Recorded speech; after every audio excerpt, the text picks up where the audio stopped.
Bom dia, bom dia, família de fé, povo amado de Deus, povo amado da Virgem Maria. Alegria poder nessa segunda-feira despertar com o nosso coração aberto para encontrar a Deus. Bom dia, que a alegria do Senhor esteja sempre no seu coração. E mesmo que talvez hoje você não acordou tão alegre assim, você se lembre, Deus me ama, e que isso seja motivo de se alegrar. Porque talvez hoje você não acordou daquele jeito que você queria, mas lembra disso. Deus me ama. E isso é suficiente para eu continuar. Deus está comigo. E isso é suficiente para eu continuar. O autor da vida, o meu Pai, aquele que é o Senhor de todas as coisas, está comigo. E isso é suficiente. Deus abençoe. E eu quero de todo o coração desejar um feliz aniversário atrasado para Claudinha. Acabei de ver que foi seu aniversário ontem. Cláudia, Deus te abençoe, minha irmã. Rezei por você agora pela manhã, te entregando ao nosso Senhor Jesus Cristo, viu? Deus te abençoe, você é uma querida na minha vida.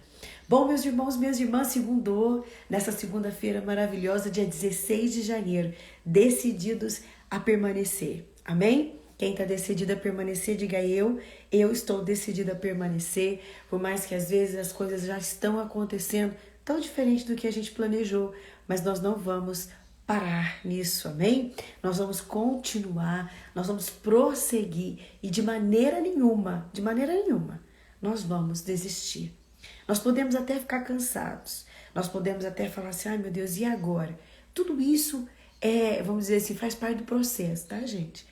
Mas o que não está dentro do processo para a gente chegar no nosso propósito é a gente desistir.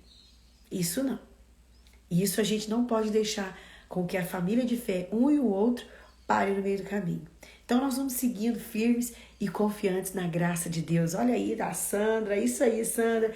Eu também estou decidida a não parar, a permanecer, a continuar, a não desistir daquilo que Deus tem sonhado para mim e encontrar o Senhor em meio às coisas que hoje eu vou fazer.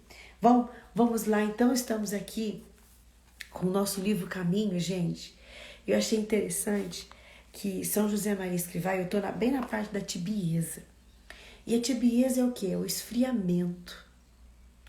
Quando chega o esfriamento mediante a uma vida, muitas das vezes, não estou dizendo que toda tibieza é fruto disso, mas muitas das vezes é decorrente ao pecado que eu vou alimentando no meu coração.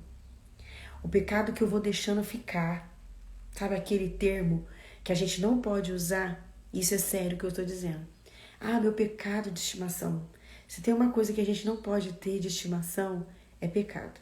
Você pode ter bicho, você pode ter o que você quiser, menos pecado. Isso não existe para nós que somos cristãos, católicos. Isso não existe. Ah, isso aqui é meu pecado de estimação. Não, não, não. Então a tibieza é esse esfriamento da alma. E nessa frieza, nós vamos tratando a Deus de qualquer jeito. Nós vamos tratando a Deus com indiferença, que é o contrário do amor. O amor, ele é aquele sentimento e aquela decisão, aquele envolvimento forte, diário. A tibieza é a indiferença. Tanto faz, tanto fez. Se der para ir, eu vou. Se não der para ir, eu não vou. É assim. Para vocês entenderem na prática, sim, eu gosto de trazer exemplos porque ajuda vocês a entender o grau de perigo que é uma alma tíbia. É como você, casado, casada, vivesse junto com uma pessoa debaixo do mesmo teto, como se aquela pessoa não existisse. Você trata ela como um colega, como qualquer coisa, menos como esposo ou como esposa. Então, se ela senta na mesa, tanto faz. Se ela vem almoçar, tanto faz. Se ela dorme comigo na cama, tanto faz. Se ela faz alguma coisa que me desagrada, tanto faz. A tibieza é mais ou menos isso no nosso relacionamento com Deus. Então ela é muito perigosa.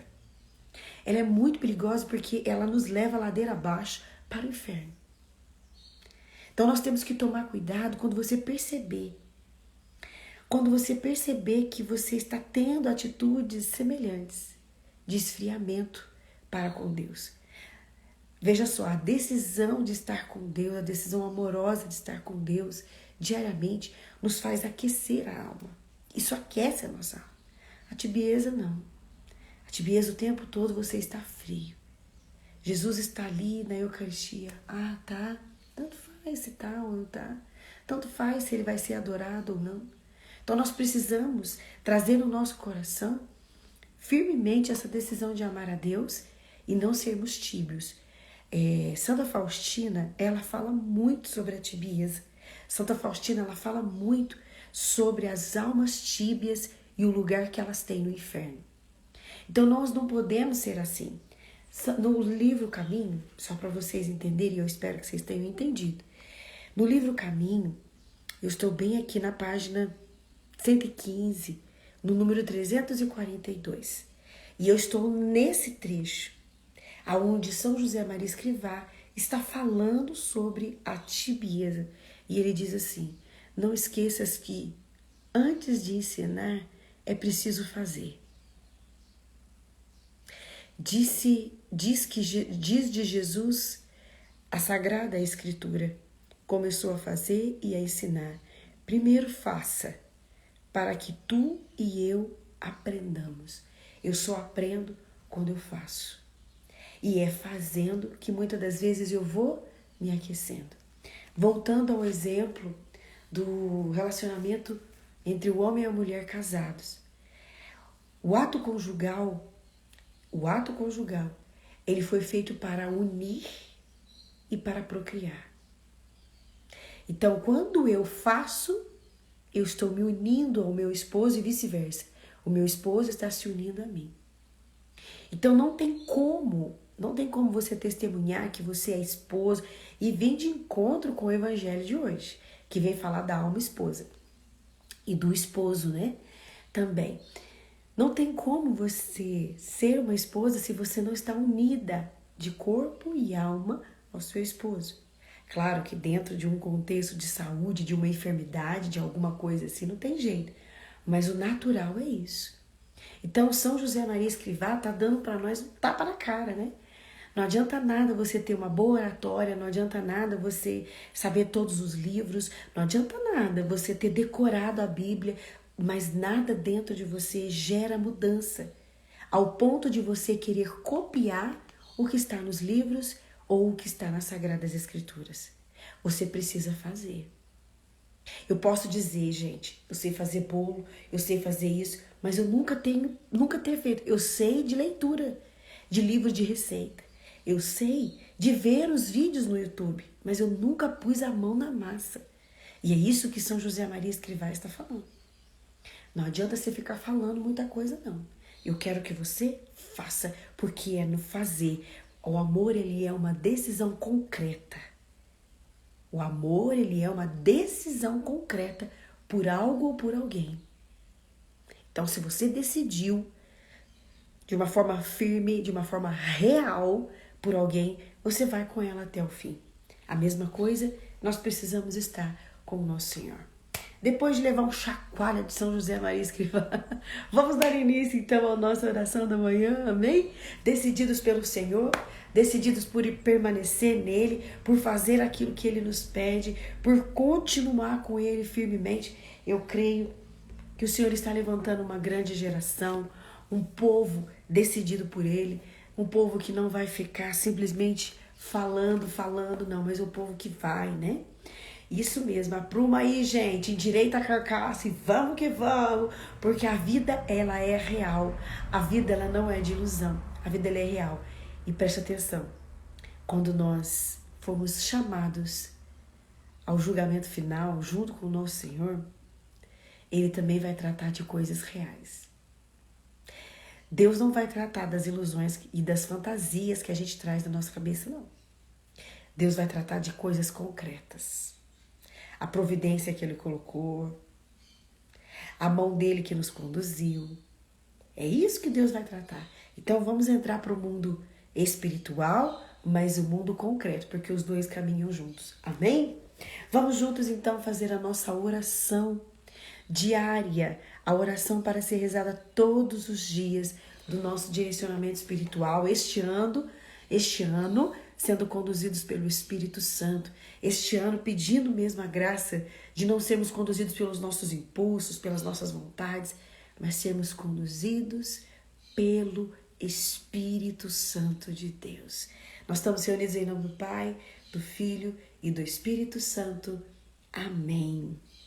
Vinde, Espírito Criador, a nossa alma, visitai e enchei os corações com vossos dons celestiais. Vós sois chamado o intercessor de Deus, excelso dom sem par, a fonte viva, o fogo, o amor, a unção divina salutar. Sois o doador dos 7 dons e sois poder na mão do Pai, por ele prometido a nós, por nós seus feitos, proclamai. A nossa mente iluminai, os corações enchei de amor, nossa fraqueza encorajai, qual força eterna e protetor. Nosso inimigo repeli e concedei-nos a vossa paz. Se pela graça nos guiais, o mal deixamos para trás. Ao Pai e ao Filho Salvador, por vós possamos conhecer, que procedeis do seu amor, fazei-nos sempre firmes crer. Amém. Vinde, Espírito Santo, vinde por meio da poderosa intercessão do Imaculado Coração de Maria, vossa amadíssima esposa e nossa mãe. Dai-nos a graça, Espírito Santo, de caminharmos juntos com o Senhor. Endireita as nossas vontades, endireita as nossas ideias, forma o nosso juízo conforme é o juízo divino. Dai-nos a graça, Espírito Santo, de sermos conduzidos pelo Senhor em cada ação, em cada pensamento deste dia, em tudo aquilo que a gente for olhar, em tudo aquilo que a gente for cair no julgamento. Ajuda, Espírito Santo, cada homem, cada mulher neste dia de hoje a ter palavras que vêm do coração de Deus e não palavras segundo o mundo, segundo as normalidades do mundo, mas ensina-nos a ter palavra de sabedoria, palavras ousadas que alegram e agradam o coração do nosso Senhor. Ajuda a Virgem Maria, que cada homem, cada mulher que reza conosco nesta manhã, possamos juntos sentar na tua escola e sermos formados pela Senhora. Ensina a Virgem Maria a permanecer junto da Senhora, aprender junto com a Senhora a ser santo neste dia de hoje, para a glória de Deus Pai. Amém. Amém, povo? Aleluia! Glória a Deus! Coloca aí seu direcionamento espiritual e vamos pegar a palavra de Deus para o dia de hoje. Continuamos no Evangelho, de São Marcos. Estamos aí ainda falando um pouco sobre João Batista, falando um pouco sobre essa vida pública de Jesus. E neste dia 16, o Evangelho de hoje está em Marcos 2, capítulos de 18 a 22. Marcos 2, de 18 a 22. O Senhor esteja conosco. Ele está no meio de nós. Proclamação do Evangelho de Jesus Cristo segundo São Marcos. Glória a vós, Senhor. Naquele tempo, os discípulos de João Batista e os fariseus estavam jejuando. Então vieram dizer a Jesus: por que os discípulos de João e os discípulos dos fariseus jejuam e os teus discípulos não jejuam? Jesus respondeu: os convidados de um casamento poderiam por acaso fazer jejum enquanto o noivo está com eles? Enquanto o noivo está com eles, os convidados não podem jejuar. Mas vai chegar o tempo em que o noivo será tirado do meio deles. Aí então, eles vão jejuar. Ninguém põe um remendo de pano novo em uma roupa velha, porque o remendo novo repuxa o pano velho e o rasga. Fica maior ainda. Ninguém põe vinho novo em odres velhos, porque o vinho novo arrebenta os odres velhos, e o vinho e os odres se perdem. Por isso, vinho novo em odres novos. Palavra da salvação, glória a vós, Senhor. Bom, Meus irmãos, minhas irmãs, é bom a gente entender o que estava acontecendo aqui quando este evangelho foi escrito. O que estava pegando ali naquele momento. Desde sempre o jejum existiu. Desde sempre que eu digo assim, desde que o pecado entrou no mundo, desde que as pessoas foram entendendo como a gente iria, as pessoas que eu falo o quê? Os nossos pais lá atrás, né? Abraão, Noé, desde que eles foram entendendo como que eles iriam manter a sua união com Deus, eles começaram a vir, instruídos pelo Espírito Santo, de que o jejum seria uma prática humana que ajudaria a espiritualidade a crescer. Guarda isso no teu coração. Então, os nossos, vamos dizer assim, os nossos pais na fé, como Abraão e tantos outros homens, Moisés, né, os profetas, porque eles nos ajudaram a chegar onde a gente chegou hoje. Eles contribuíram com o seu testemunho, com a sua entrega, com seus corações, a ser quem a gente consegue ser hoje. Eles deixaram escritos e assim vai. Bom, o jejum, então, era uma prática de união com Deus. Então, eles mortificavam a carne, ficavam um tempo sem comer, para que o seu espírito, a sua razão, a sua alma pudesse se unir a Deus. E veja que essa união envolvia-se também a purificação, o combate espiritual, porque eles entenderam que a mortificação do corpo, da vontade, a mortificação da vontade, gente, porque quando a gente está em jejum, a gente mortifica muitas das vezes a nossa vontade de comer, não é? A nossa vontade de comer o que a gente quer, na hora que a gente quer. Então, o jejum, ele faz esse movimento dentro da nossa alma. Então, eu deixo de comer para me unir a Cristo, para me unir a Deus. Então, na hora que me vem a vontade, eu remeto à oração. Na hora que eu falo assim, gente, que fome, que dor de cabeça de fome, por exemplo, eu me lembro que, por que essa dor de cabeça está acontecendo? Porque eu estou de jejum. Mas esse jejum tem qual finalidade? Senhor, então tá tudo bem. Dai-me a graça, Senhor, de alcançar essa bênção que eu estou atrás. Ajuda-me a me unir a Ti. Ajuda-me a vencer esse combate espiritual. Então, eu já começo a rezar. Porque lembrar de Deus já é um ato de oração. Quando eu lembro do Senhor, eu já estou em oração. Então, vamos entender aqui. João Batista e os homens... Tá tudo bem, isso mesmo, Fernanda. João Batista e aqueles mestres da lei, como vem dizer os fariseus, eles estavam neste tempo que era próprio de se jejuar. Então, eles estavam vivendo um tempo de purificação, talvez aí, vamos dizer assim, né, um tempo em que todo o templo, todo o povo judeu fazia jejum. Hoje, trazendo para a nossa realidade de hoje, sexta-feira, abstinência de carne, nós da comunidade Mariana Resgate, toda quarta-feira, nós jejuamos. Então, eles estavam dentro daquilo que era normal. E aí Jesus chega. E quando Jesus chega, né, eles começam a perceber que Jesus não tinha entre ele e os seus apóstolos as mesmas práticas. E aí eles vão questionar Jesus. Peraí. Sabe aquelas pessoas que gostam de impor? Sabe aquelas pessoas que gostam de falar assim, mas olha, peraí, ué, hoje a igreja está proibindo todo mundo de comer, hoje é dia de jejum. Sabe aquelas pessoas assim que gostam de só lembrar você o que você tem que fazer, mas que o coração dela não está aberto para aquilo? Pois é, existe esse tipo de gente desde sempre, não é de agora não. Tá? Então essas pessoas estavam assim, mas peraí, nós estamos aqui jejuando, nós não estamos comendo, olha lá, eles estão bebendo vinho, eles estão comendo pão, olha lá, o que é aquilo? Era mais ou menos dentro desse contexto de quem estava olhando com um olhar de julgamento. Olha aqui, nós estamos sacrificando a nossa vida para manter a nossa união com Deus. Nós estamos aqui tentando escutar Deus. Nós estamos aqui fazendo igual o Daniel. Olha lá, Daniel ensinou a gente a fazer o jejum de Daniel. E nós estamos aqui, e eles estão ali, ó, na vida boa, sentando, comendo, bebendo, fazendo, acontecendo. E eles estão falando que eles estão com Deus. Tá com Deus nada? Eles não estão com Deus nada. Olha isso, gente. Isso é interessante porque às vezes até a gente faz isso, né? E aí Jesus é questionado por que ele e os seus discípulos não faziam jejum. E Jesus então dá uma resposta para eles.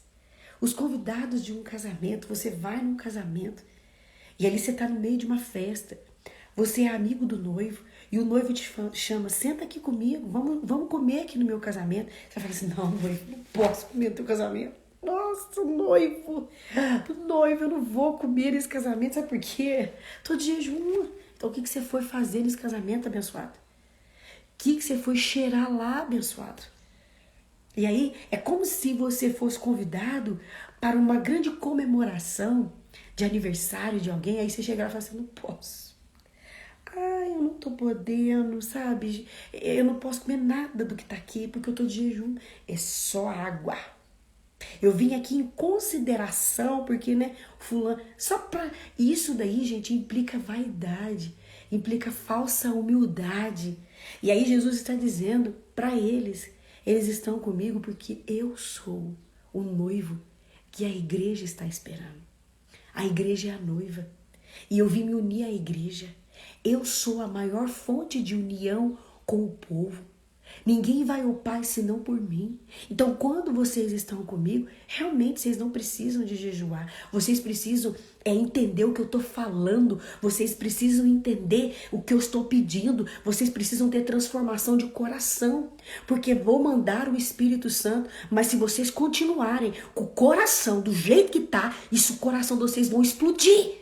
Porque não dá para colocar vinho novo em odre velho. Não dá para vocês receberem o Espírito que eu vou enviar. Não dá para vocês receberem o Espírito que eu vou mandar, continuando com essa vida velha, com essa vida cheia de julgamento, com essa vida cheia de falsidade, de vaidade, de querer achar que vocês são bons porque vocês estão jejuando, mas o coração de vocês está amargo, o coração de vocês está revoltado, vocês não aceitam o jejum, vocês queriam estar unidos a Deus, mas numa vida de mole, sentada no pudim. Vocês estão achando o quê? Foi vocês que pecaram e eu ainda vim aqui para salvar. Bom, eu estou dizendo assim.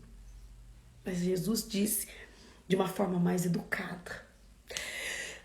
Jesus disse de uma forma mais serena, né? Jesus é educado, Jesus não é do jeito que a Danusa é, né, gente? Ainda bem que é Jesus.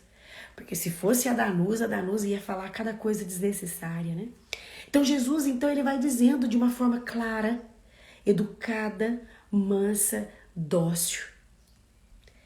Vocês estão achando que o jejum desse jeito que vocês estão fazendo, vocês vão chegar em algum lugar? O jejum ele foi feito para unir, purificar e ajudar vocês no combate. Mas se o coração de vocês estiverem de qualquer jeito, de nada vai adiantar. Eu vou enviar o Espírito Santo e o Espírito precisa chegar em corações que já estejam transformados. Porque senão vai haver uma grande explosão. E olha o que Jesus disse.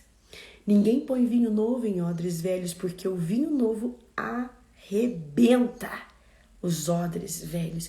E o vinho e os odres se perdem. Aí vai ficar aquela coisa, mas eu já fui batizado no Espírito. Eu já fui enviado, nossa, já participei de cada retiro. Gente, eu já fui em cada encontro poderoso. Já fui no Fiat, faça-se. Já fui na profecia do avivamento, já fui no secreto. Já fui naquele retiro do silêncio. Nossa, eu já participei dos exercícios espirituais de Santo Afonso de Ligório. Já fiz parte da oficina de oração. Nossa, eu sigo a oração da Danusa todo dia de manhã. Meu Deus, eu vou no grupo de oração. Pois é. Você está indo, mas o Espírito Santo não tem conseguido chegar porque você não deixa. Aí a transformação não acontece. É pelo Espírito que a gente é transformado. é pela força do Espírito, é pela presença da palavra de Deus dentro de nós que nós somos transformados. E aí a palavra de Deus vem dizer: o vinho e o odre se perdem. Por quê? Porque não acontece a junção, não acontece essa comunhão. E é disso que o Senhor está falando conosco, dessa união entre corpos e almas. Lembra de Santo Afonso lá no início? Pois é, o Senhor está falando disso. Nós precisamos estar unidos a Ele, unidos aos projetos de Deus. Não tem como a gente ficar longe. Não dá, gente, não dá. Infeliz é aquele que caminha longe do Senhor. Ouvia isso de um padre, né? Ele dizia assim: Nanusa, a plenitude da felicidade está no Senhor. Existem experiências de felicidade, mas a plenitude da felicidade está em Deus. E quanto a nossa alma não se render a esta verdade, nós seremos pessoas que experimentam momentos alegres. Então, por isso, nós precisamos nos abrir a todo o movimento de Deus. Amém? Que o seu dia hoje seja de união, que o seu dia hoje seja de estar juntinho com o nosso Senhor Jesus Cristo. Amém? Um bom dia, gente, com Jesus, Maria e José. Em nome do Pai, do Filho e do Espírito Santo. Amém.